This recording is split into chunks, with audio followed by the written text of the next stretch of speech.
राहुल एक छोटे से गांव में रहने वाला साधारण लड़का था, लेकिन उसके सपने बहुत बड़े थे। वह हमेशा सोचता था कि किसी दिन वह कुछ बड़ा करेगा और अपनी पहचान बनाएगा।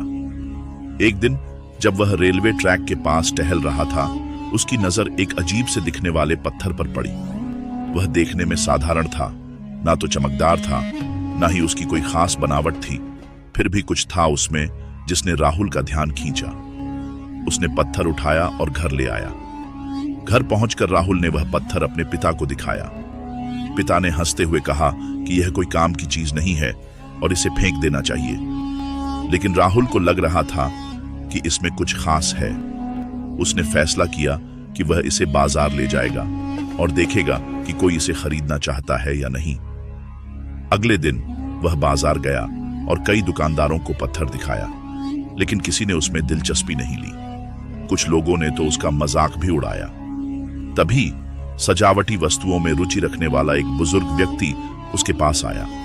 उसने पत्थर को ध्यान से देखा और कहा कि यह उसके बगीचे की शोभा बढ़ा सकता है। उसने पत्थर के लिए 10 रुपए की पेशकश की और राहुल ने उसे बेच दिया। कुछ दिनों बाद वह बुजुर्ग अपने बगीचे में उस पत्थर को रखे हुए था।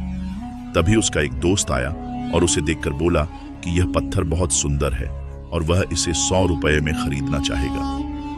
बुजुर्ग को लगा कि यह अच्छा सौदा है, इसलिए उसने पत्थर बेच दिया। वह दोस्त पत्थर को अपने घर ले गया और एक सुंदर शोपीस की तरह सजा दिया। कुछ दिनों बाद उसका एक रिश्तेदार आया और पत्थर को देखकर चकित रह गया। उसे लगा कि यह कोई दुर्लभ पत्थर है जिसे वह अपने ऑफिस में सजाना चाहता था। उसने इसे 1000 रुपए में खरीद लिया। फिर एक अमीर व्यापारी ने इसे देखा और 10,000 रुपए में खरीद लिया। धीरे धीरे यह पत्थर अमीर लोगों के बीच चर्चा का विषय बन गया। कुछ समय बाद एक और व्यापारी ने इसे 1 लाख रुपए में खरीद लिया। अब यह साधारण पत्थर बड़े बड़े लोगों की शोभा बढ़ाने लगा। कुछ समय बाद एक उद्योगपति ने इसकी खबर सुनी और इसे 10 लाख रुपए में खरीद लिया। यह वही पत्थर था जिसे राहुल ने कभी सिर्फ 10 रुपए में बेचा था। जब राहुल को इस बात का पता चला तो वह हैरान रह गया। उसने सोचा कि यह वही पत्थर है जिसे उसने इतने सस्ते में बेचा था, लेकिन इसकी कीमत इतनी ज्यादा कैसे हो गई।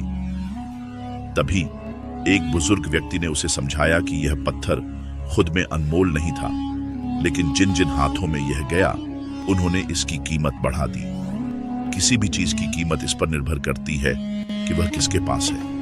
यह कहानी हमें यह सिखाती है कि किसी भी व्यक्ति की असली कीमत सिर्फ उसकी क्षमताओं से तय नहीं होती, बल्कि इस बात से तय होती है कि वह किस माहौल और किन लोगों के बीच है। अगर हम खुद को सही अवसरों और सही लोगों के बीच रखेंगे तो हमारी भी पहचान बनेगी और हम सफलता की ऊंचाइयों तक पहुंच सकते हैं।